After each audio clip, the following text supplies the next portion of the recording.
But first tonight, a heated debate over energy rates. Protesters escorted out of the State Public Service Commission boardroom moments before regulators approved a $16 billion expansion for Georgia Power. Backers of the deal say it will fuel the state's growing business sector, but many opponents say they're worried this will raise their utility bills. 11 Alive's Doug Richards live for us downtown. Doug, why did this get so heated?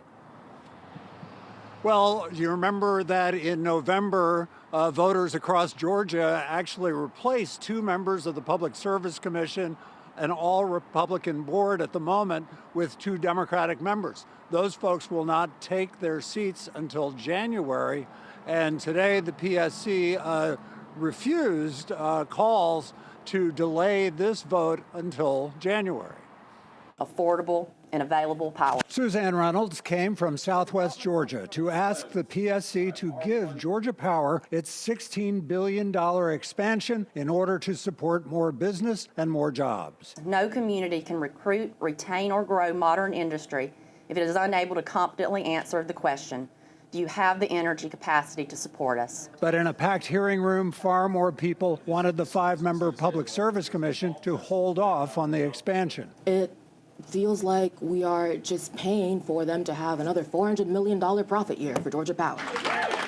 Opponents argued the expansion would rely too much on fossil fuels and would likely raise rates for Georgia Power customers. Georgia Power contends the expansion will put downward pressure on residential rates. Is it reasonable for this vote to happen today?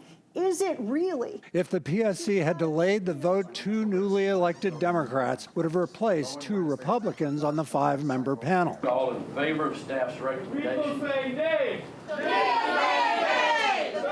say nay. Despite a brief uproar from opponents, the board approved the expansion unanimously. Republican Jason Shaw chairs the PSC. There's a lot of strong opinions on both sides of this issue, I will say that. This was a very challenging decision and a very key vote. They ignored the public, they ignored the science, they ignored the local governments that were requesting more, but they did grant an amazing gift to Georgia Power.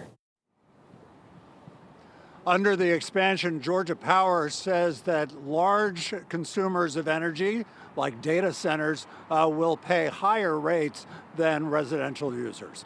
We are live at the PSC tonight. Doug Richards, 11 Alive News. All right, Doug, thank you so much.